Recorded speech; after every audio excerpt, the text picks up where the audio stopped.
the Secretary is right. And that is that the American people are sick and tired of hearing about your damn emails. Thank you. Me too.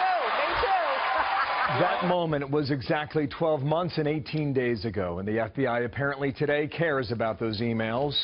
To what extent, we wait to hear. Congressman Trey Gowdy, member of the House Judiciary and Oversight Committee, is with me live today in Greenville, South Carolina, and thank you for coming back here on America's Newsroom.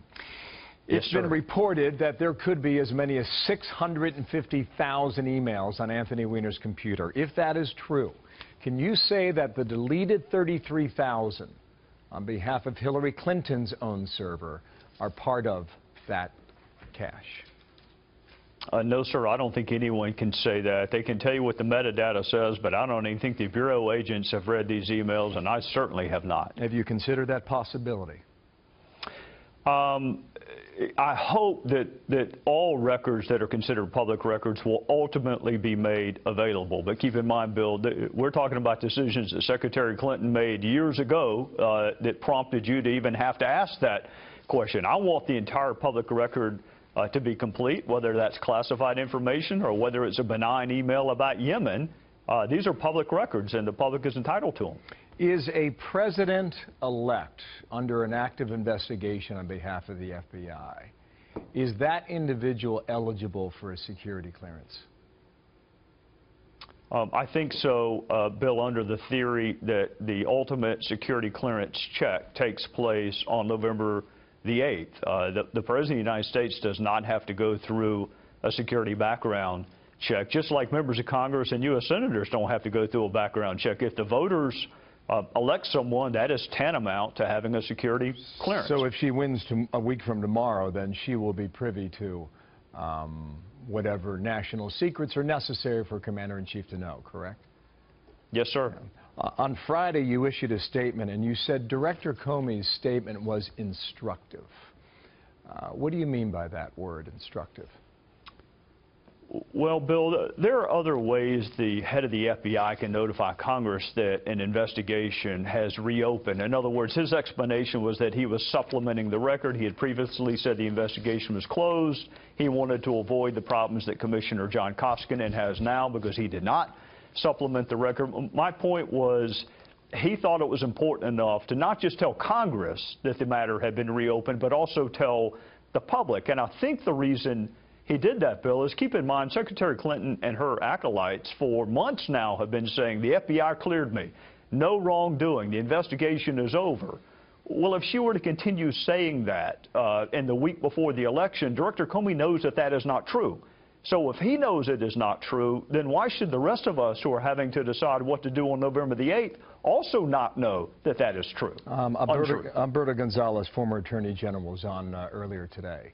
And what he said was that there's very little with this investigation that is consistent with protocol, suggesting how the Department of Justice operates, how the FBI operates.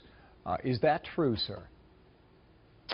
Bill, unusual and difficult facts make for difficult conclusions. But most of these facts were given us by Secretary Clinton, not by Jim Comey. I mean, I'm sure former Attorney General Gonzales and former Attorney General Holder will tell you that having Loretta Lynch meet with the spouse of the target of investigation on the tarmac is unusual. I am sure they will both tell you that having the current president prejudge the outcome of this investigation while the investigation was ongoing is unusual, and heavens knows having the commander-in-chief actively campaigning for someone who is under FBI investigation is unusual. So everything about this is unusual, and all of it is... What he went on to say is that since the Attorney General, Loretta Lynch, recused herself, that you now have James Comey essentially left to himself to pursue this.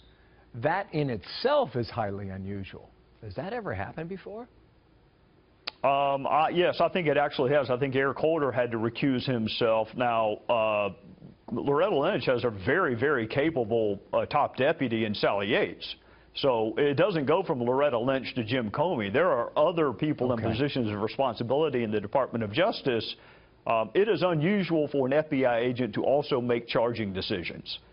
The agents make recommendations, and then the prosecutor makes the ultimate decision.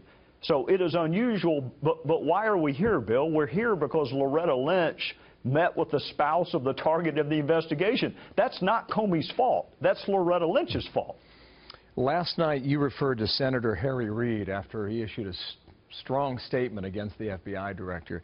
You called him a political hack. Do you stand by that today? Oh, if I can't really use the word I want to use because it would get us in trouble with the FCC. Yeah, so we'll just go with political hack. Why is that? Why do you use that phrase today? It is laughable that Jim Comey committed a violation of the Hatch Act. I actually know what the Hatch Act is. And if the President of the United States actively campaigning on company time for another candidate to be President of the United States is not a violation of the Hatch Act, then how is Jim Comey supplementing the record and telling the truth to Congress a violation of the Hatch Act? Harry Reid knows that this is not a violation of the Hatch. This is the same guy that went on the floor of the Senate and said Mitt Romney didn't pay taxes. So he is a political hack, and I would say more than that if I weren't going to get fined by the FCC. Trey Gowdy from South Carolina today. Sir, thank you. We'll see where it goes from here. Yes, sir. Thank you.